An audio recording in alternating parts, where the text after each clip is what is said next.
नमस्कार मित्रांनो, मी विकास माकडे स्वागत आहे तुमचं माझ्या युट्यूब चॅनलमध्ये।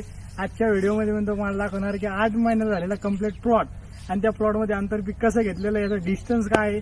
बरेचसे लोकांचे मला कॉल असे होते की सर यांचं बरेच कॉल आल्यानंतर सर एका एकरामध्ये किती प्लांटेशन बसतात आणि किती डिस्टन्स घेतलं पाहिजे, योग्य ते डिस्टन्स काय आहे आणि किती त्याच्यामध्ये प्लांटेशन बसू शकतात। तर मी तुम्हाला ह्या व्हिडिओमध्ये संपूर्ण माहिती देणार आहे। तसं मागल्या व्हिडिओमध्ये मी तुम्हाला दिली होती, पण हा प्लॉट तुम्हाला दाखवणार आहे फुलंब्री ते औरंगाबाद जिल्ह्यातील फुलंब्री हे गाव आहे, तिथला प्लॉट आहे। साहेबाचं नाव आहे कोंडके साहेब आहे, ते इथं नसल्यामुळे मी त्यांच्यासोबत तुम्हाला व्हिडिओ दाखवणार नाहीये।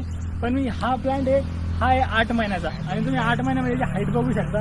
याची जी हाईट झालेली आहे कमीत कमी याची हाईट आहे 15 फुटापर्यंत 15, आणि एका वर्षामध्ये आपला प्लांटेशन 12 महिन्यामध्ये कमीत कमी 18 ते 20 फुटापर्यंत हाईट करतो। त्याची अशी निगा घ्यावं लागते, त्याची काळजी घ्यावी लागते। आज हे प्लांटेशन तुम्ही बघू शकता आणि यांनी मधामध्ये आंतरपीक म्हणून सीताफळ घेतलेलं आहे। आता हे जे सीताफळ आहे यांनी 2 महिने झाले लावून।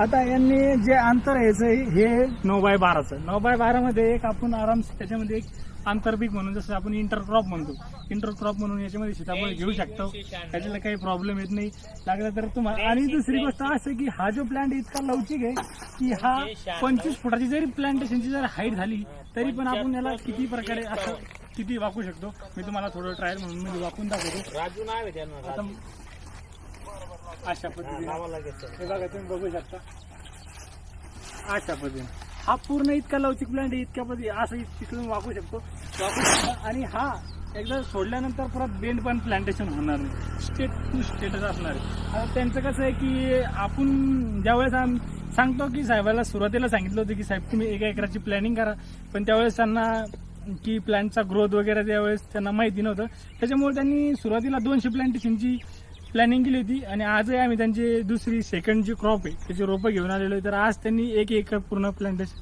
केलेलं आहे। तर तुम्ही हे प्लांटेशन बघू शकता।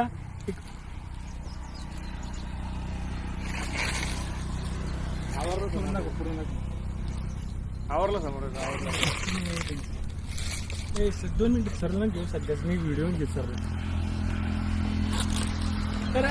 तर मित्रांनो, अशा पद्धतीने मी तुम्हाला दरवेळेस व्हिडिओ टाकून शेतीविषयी माहिती देत असतो। आता हे आमचे सर आलेले आहे, सिनियर सर इथं आमचं जे एरिया मॅनेजर आहे ते पूर्ण फुलंब्री तालुका बघताय, त्यांच्यासोबत थोडी चर्चा करूया की त्यांनी दिलेली सुरुवातीला हे रोपं दिलेले।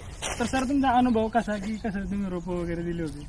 काकाला आता आपण रोपं दिले होते, 200 रोपं दिले होते काकांना, अशोक कोंडके साहेब म्हणून। तर मग काकाचं म्हणणं होतं आम्ही वगैरे करू, मग काकाला दिली तर काका म्हणे आम्ही करतो म्हणून लावले। मग काकांनी तिथे सुरुवातीला केले